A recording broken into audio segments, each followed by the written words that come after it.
सोचो जरा, अगर तुम्हें एक एटम का वेट तोलना हो, ना वो नजर आता है ना हाथ से पकड़ा जाता है, फिर भी साइंस ने इसका वेट निकाल लिया। एटम्स इतने छोटे होते हैं कि उनका वेट डायरेक्टली मेजर करना इम्पॉसिबल है।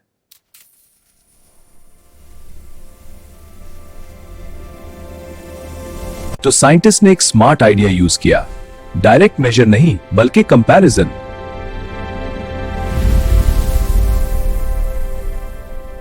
कार्बन 12 को स्टैंडर्ड बनाया गया, इसका मास एग्जैक्टली 12 डिफाइन किया गया।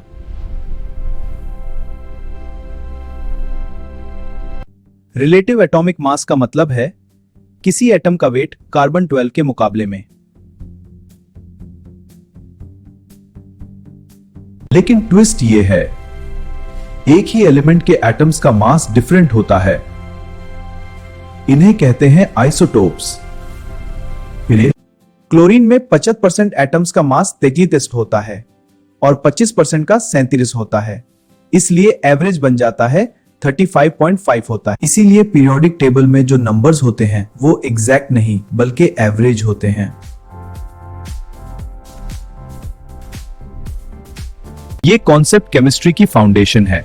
मेडिसिन, फर्टिलाइजर्स और रिएक्शन सब इसी पर डिपेंड करते हैं।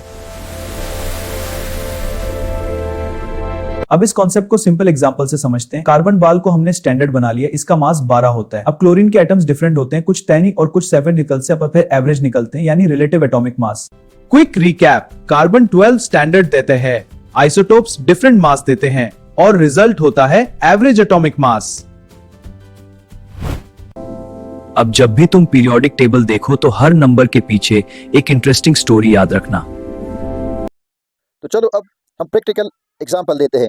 जैसे कि हम टमाटर वगैरह को किलोग्राम के साथ कंपेयर करते हैं। जैसे कि 25 केजी टोमेटो, ये रिलेटिव किलोग्राम मास है टमाटर का, क्योंकि किलोग्राम के साथ कंपेयर किया है। इसी तरह किसी एटम के मास को, मसलन ऑक्सीजन के मास को एमयू के साथ कंपेयर किया जाता है, तो हम कहते हैं कि ये इसका रिलेटिव एटॉमिक मास है, क्योंकि इसको हमने एटम के साथ कंपेयर किया। तो इसको मालूम करने के लिए हम इस्तेमाल करते हैं एक सेंसिटिव मशीन, जिसको हम कहते हैं मास स्पेक्ट्रोमीटर, जो कि बहुत एक्यूरेट होता है और बहुत ही सेंसिटिव मशीन होता है।